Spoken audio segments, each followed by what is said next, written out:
Friends, today we'll talk about, are you an eligible candidate for hair transplant? So सबसे पहले हमको देखना है which type of hair loss we have. Is it a male pattern hair loss, female pattern hair loss, or it's a hair loss due to any kind of trauma or any kind of surgery? So hair transplant work on these kind of permanent hair. Transplant is for those people who stabilize with their hair loss. आपको देखना चाहिए mirror में कि क्या मेरा गंजापन अब पिछले 1 साल से वैसा का वैसा ही है, रुक गया है. अगर बहुत ज्यादा जरूरी नहीं हो तो उसके रुकने का इंतजार करिए, चाहे वो फीमेल पैटर्न हो या मेल पैटर्न हो, लेकिन कोशिश करिए कि वो रुक गया हो, उसके बाद आप कोई एक्शन लीजिए. इसके बाद एज एंड स्टेबिलिटी, ये भी बहुत इंपॉर्टेंट है. एज और स्टेबिलिटी में हमको ये देखना है, कई बार हमारे पास पेशेंट्स आते हैं 17 से 23 साल के. बेहतर है कि हम उन्हें समझा के ये कहें कि अभी थोड़ा रुक जाओ, क्योंकि इस एज का हेयर लॉस प्रोग्रेसिव होता है, मतलब बढ़ता रहता है, फिर उनको दूसरे तीसरे ट्रांसप्लांट की भी जरूरत पड़ सकती है. तो इसलिए एज और स्टेबिलिटी देखना कि अब वो रुक गया है, और एज ऐसे समझें कि 25 के ऊपर हो तो बेटर है, और 55 के नीचे हो तो बेटर है.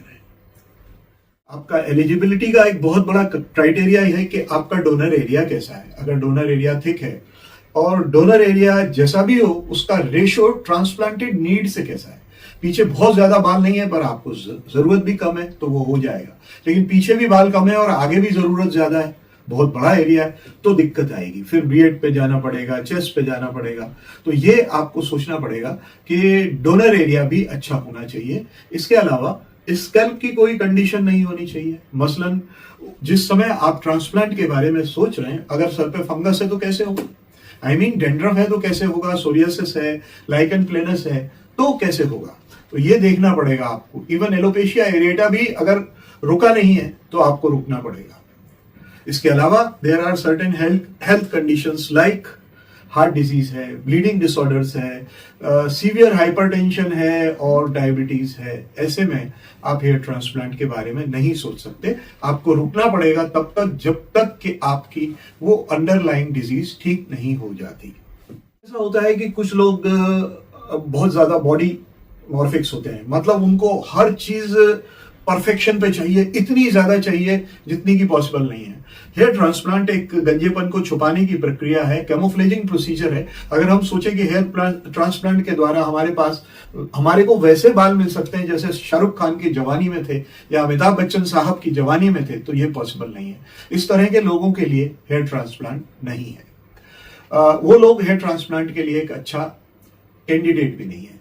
अच्छा, डिफ्यूज पैटर्न एलोपेशिया, मतलब कहीं है कहीं नहीं है, कहीं ज्यादा है कहीं कम है.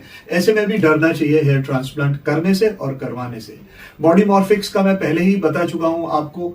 और कोई भी बीमारी जो बॉडी में है, मसलन डायबिटीज हो, ट्यूबरकुलोसिस हो या हार्ट डिजीज हो, कुछ भी है, जब तक वो ट्रीट नहीं हो जाती आपको हेयर ट्रांसप्लांट के बारे में सोचना नहीं चाहिए. फाइनली हेयर ट्रांसप्लांट किस पर डिपेंड करेगा? एक फिजिकल एग्जामिनेशन बाय डॉक्टर, एक ट्राइको स्कैन जो कि इस तरह के एक यंत्र से किया जाता है, उसके द्वारा पेशेंट की मेडिकल हिस्ट्री, और उसके बाद basic investigation, blood investigations, virology, sugar, bleeding time, clotting time and प्रोथोमिन.